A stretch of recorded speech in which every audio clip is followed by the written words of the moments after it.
नमस्कार दोस्तों। भारत देश के अंदर वक्फ बोर्डों में जवाबदेही तय करने और पारदर्शिता सुनिश्चित करने के लिए लोकसभा में बीते कल के दिन बुधवार को पेश किए गए वक्फ संशोधन विधेयक को एक बहुत लंबी मैराथन बहस के बाद, जी हाँ, ये बहस चली थी 12 घंटे से अधिक के समय में। लगातार पक्ष और विपक्ष ने अपने अपने तर्क संसद में रखे और जो साउंड था, जो डेसिबल था, वो काफ़ी पीक पे था कल। और इस मैराथन बहस के बाद में इस विधेयक को मंजूरी मिल चुकी है और एक बहुत बड़ी जीत हमारे इतिहास के पन्नों में दर्ज हो चुकी है, वो भी हमारे केंद्र सरकार के द्वारा।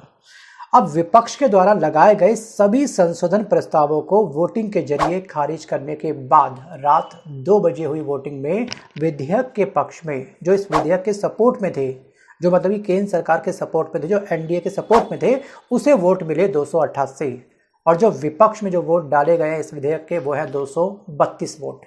दोनों में एक बहुत बड़ा डिफरेंस है और इस तरह से मोदी सरकार ने एक बड़ी जीत हासिल की है। वीरवार यानी कि आज के दिन सुबह अब ये बिल राज्यसभा में, जी हाँ, ये विधेयक अब पेश किया जाएगा।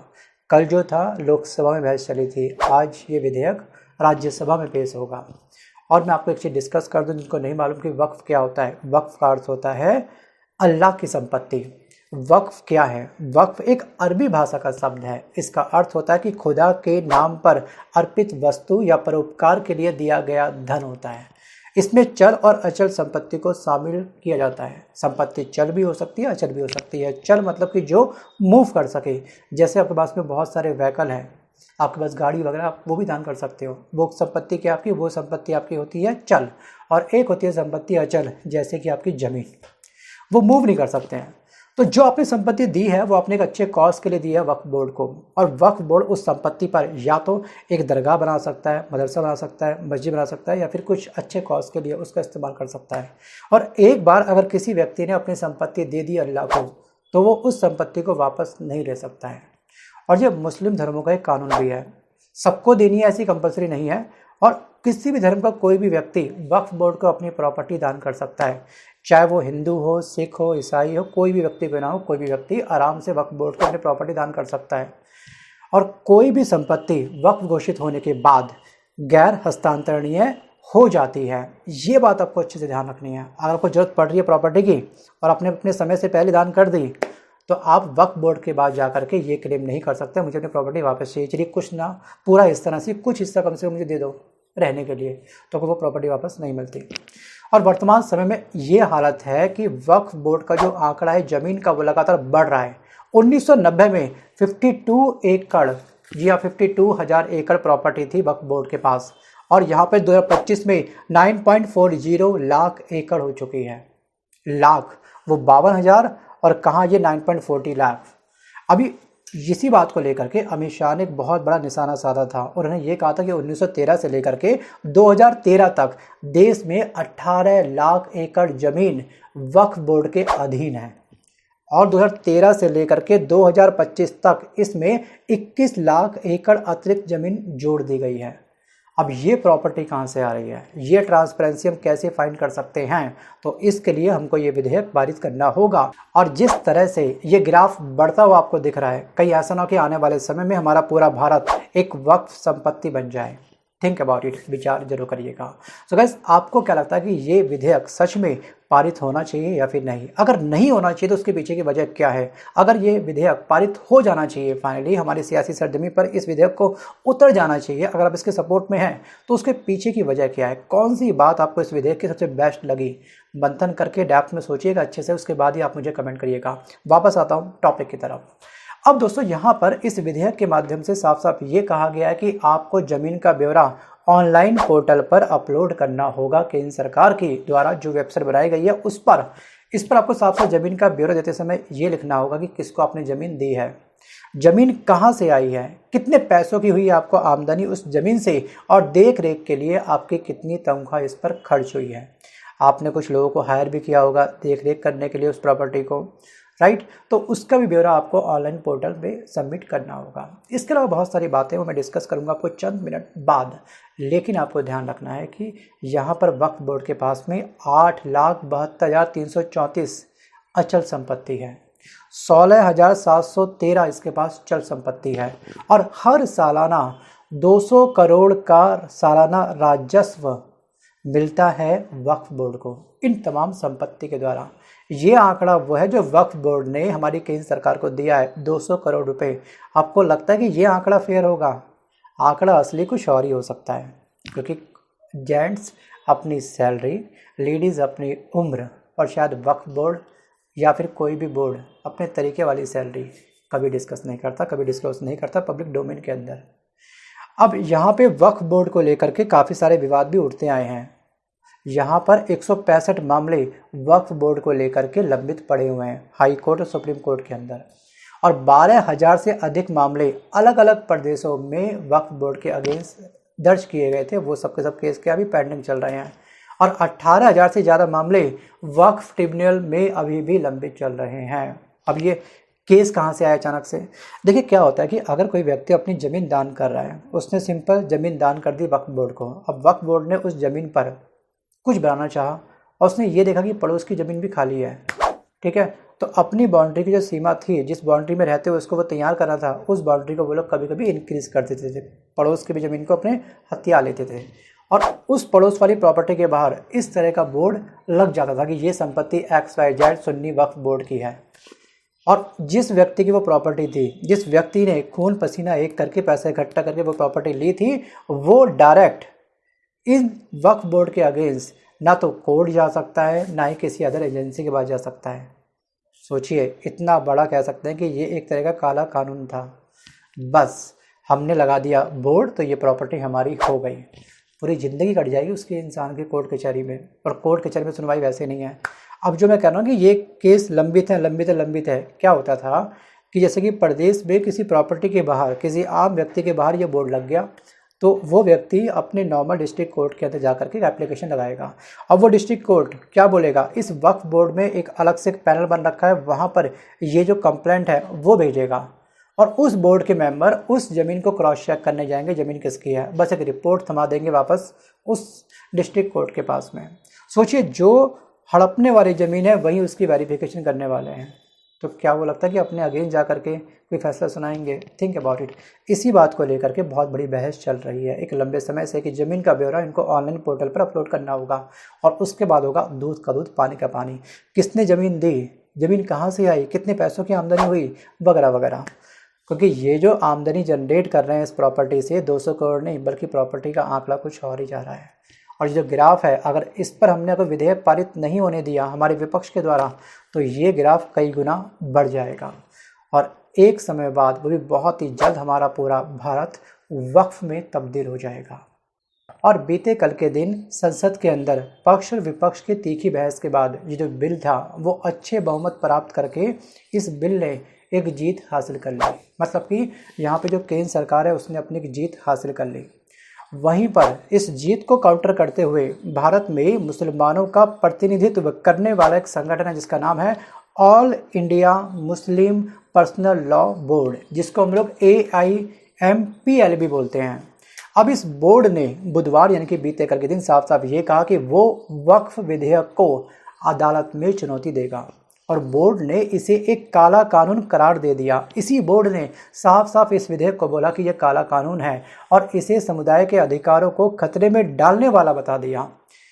सोचिए, ये इनकी स्टेटमेंट थी। और AIMPLB के सदस्य हैं मोहम्मद अदीब। इन्होंने ये कहा एक संवाददाता सम्मेलन में विधेयक की आलोचना करते हुए ये दावा किया कि ये मुस्लिम समुदाय की संपत्तियों को जब्त करने का एक प्रयास कर रहे हैं, या फिर जब्त करने का इनका एक प्रयास है।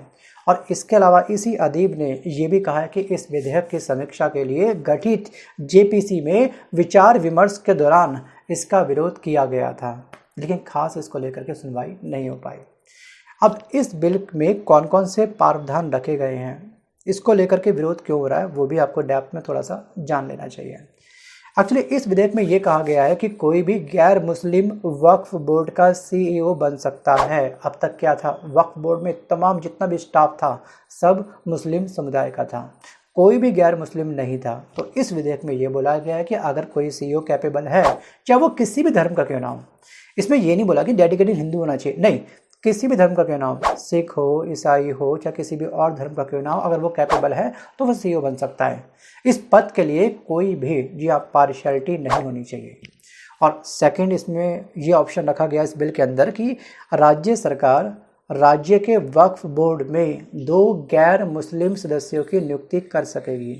अब तक क्या था, राज्य सरकार राज्य के वक्फ बोर्ड में मुस्लिम समुदाय के लोगों को ही हायर करती थी, मतलब कि अपनों को ही वो जॉब देती थी। अब उसके अलावा इस विधेयक बिल में ये भी कहा गया है कि जिला कलेक्टर जिस जिले में कोई भी अगर प्रॉपर्टी जब्त की गई है वक्फ बोर्ड के द्वारा, तो जिला कलेक्टर ये तय कर सकेगा कि विवादित संपत्ति वक्फ की है, सरकार की है, या फिर किसी एक व्यक्ति की, पर्सनल व्यक्ति की ना प्रॉपर्टी हो। ये सब डिसीजन कौन लेगा, वहाँ का जिला कलेक्टर। और कलेक्टर बनने के लिए पीसीएस का एग्ज़ाम क्रैक करना पड़ता है, और पीसीएस का एग्ज़ाम किसी धर्म की बाउंडेशन नहीं रखता, किसी भी धर्म का व्यक्ति कलेक्टर बन सकता है। तो ये ऑप्शंस मुझे इनका काफ़ी बेस्ट लगा कि जिला कलेक्टर ये तय कर सकेगा कि विवादित संपत्ति, डिस्प्यूट जो प्रॉपर्टी है वो वक्फ की है, गवर्नमेंट की है, या फिर किसी पर्सनल व्यक्ति की प्रॉपर्टी है। अब कानून बनने के 6 महीने में, और कानून जैसे ये पास हो जाएगा, लोकसभा में पास हो ही गया, राज्यसभा में आज फाइनल हो जाएगा, दूध का दूध पानी का पानी, और कानून बनने के 6 महीने में हर वक्फ संपत्ति को केंद्रीय डाटाबेस पर पंजीकृत कराना होगा। जो भी प्रॉपर्टी मिली है, किसने प्रॉपर्टी दी है, क्या उसकी मार्केट वैल्यू है, और आप उससे कितना रेवेन्यू जनरेट कर रहे हैं, वगैरह वगैरह, हर 6 मंथ में आपको ये ट्रांसपेरेंसी के रूप में ये डाटा हमको शेयर करना होगा। और वास्तविक रूप से डाटाबेस शेयर करने में दिक्कत है ही क्या, अगर आप बिल्कुल फेयर है तो फेयर डाटा ही आप हमको दीजिएगा, तो उसमें डरना किस बात का।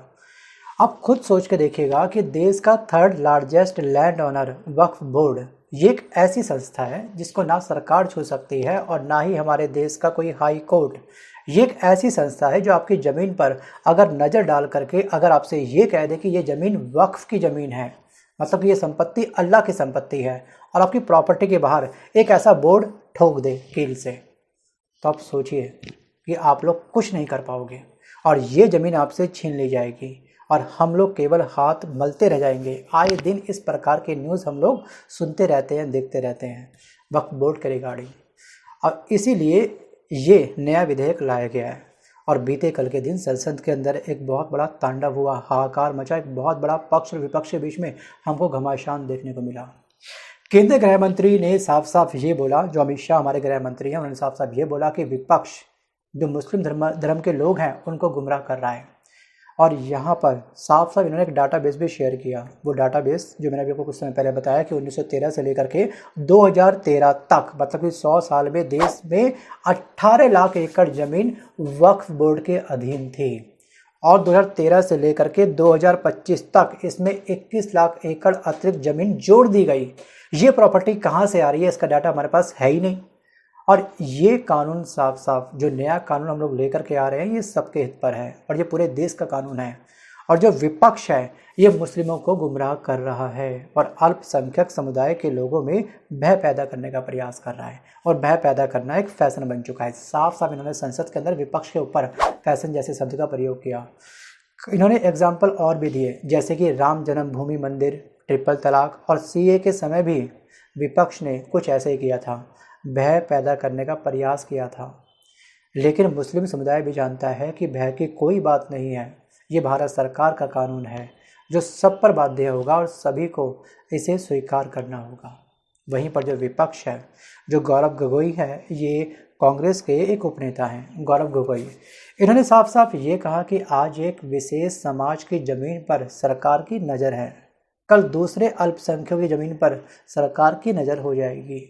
और बिल में सरकार के मकसद हैं साफ साफ, और संविधान कमज़ोर करना और अल्पसंख्यकों को बदनाम करना, समाज बांटना, इस तरह के आरोप लगाए हैं कांग्रेस के उपनेता गौरव गोगोई ने वर्तमान की केंद्र सरकार के ऊपर। वहीं पर राहुल गांधी ने एक्स के माध्यम से अपना एक रिप्लाई करा। साफ साफ उसमें ये लिखा कि ये जो बिल है मुसलमानों की संपत्ति हड़पने के लिए बनाया गया है और ये भारत के मूल विचार पर हमला करता है और कांग्रेस इसका कड़ा विरोध करती है। ये इन्होंने अपने एक्स पर अपना पॉइंट ऑफ व्यू रख दिया। वहीं पर जो असाउद्दीन ओवैसी हैं, उन्होंने साफ साफ ये बोला कि भाजपा मंदिर मस्जिदों के नाम पर संघर्ष पैदा करना चाहती है। अभी हाल ही में कुछ समय पहले संभल हिंसा हुई थी और ये देश में सबसे बड़े अल्पसंख्यक पर हमला है। और मैं महात्मा गांधी के तर्ज संशोधन पत्र पढ़ता हूँ। उनकी तर्ज पर उन्होंने भी कई बार पत्र फाड़े थे, तो मैं भी फिलहाल ये वाला जो विधेयक वाला पत्र है उसको फाड़ रहा हूँ, ये कहा ओवैसी ने। अब दोस्तों चलेगा पता आने वाले समय में कि आखिरकार ये विधेयक कितना साक्षात रूप हमारे सामने लेकर के आता है, ज़मीनी हकीकत में कितनी तब्दील होगा। लेकिन अभी से आज से एक हाई अलर्ट जारी कर दिया गया है। ड्रोन से लखनऊ जैसे स्थान पर इसकी बहुत तगड़ी मॉनिटरिंग की जा रही है। शायद दंगे भड़कने की भी संभावना बन सकती है। ऐसा ना हो तो ज़्यादा बेस्ट है, क्योंकि ये कानून केवल विशेष धर्म का नहीं है, बल्कि ये कानून हमारे देश का कानून है। और केंद्र सरकार को ये राइट है, ये अधिकार है कि उसको पता होना चाहिए कि आखिरकार किस धर्म के पास में कितनी प्रॉपर्टी आ रही है। आप देख रहे हैं कि वर्तमान में हालात कुछ और ही हो रहे हैं हमारे भारत के। सो गाइस, आज के इस वीडियो में बस कर इतना ही, और मिलता हूँ जल्द अपने वीडियो के साथ। बट वीडियो को पॉज करके आप मुझे कमेंट जरूर करिएगा कि आपको क्या लगता है कि इस विधेयक को पास होना चाहिए तो कौन सी बात आपको सबसे बेस्ट लगी, वो आप मुझे कमेंट करना। अगर आप इस विधेयक के अगेंस्ट हैं कि ये विधेयक पास नहीं होना चाहिए, यार जैसे चल रहा है चलने दो, क्या फ़र्क पड़ता है, आंकड़ा कुछ भी बढ़े, क्या फ़र्क पड़ता है कि हमारा पूरा भारत कुछ समय बाद एक वक्फ प्रॉपर्टी बन जाए, क्या फ़र्क पड़ता है। कि आप इस विचारधारा के इंसान हैं तो आप अपनी राय भी आप मुझे कमेंट कर सकते हैं। धन्यवाद।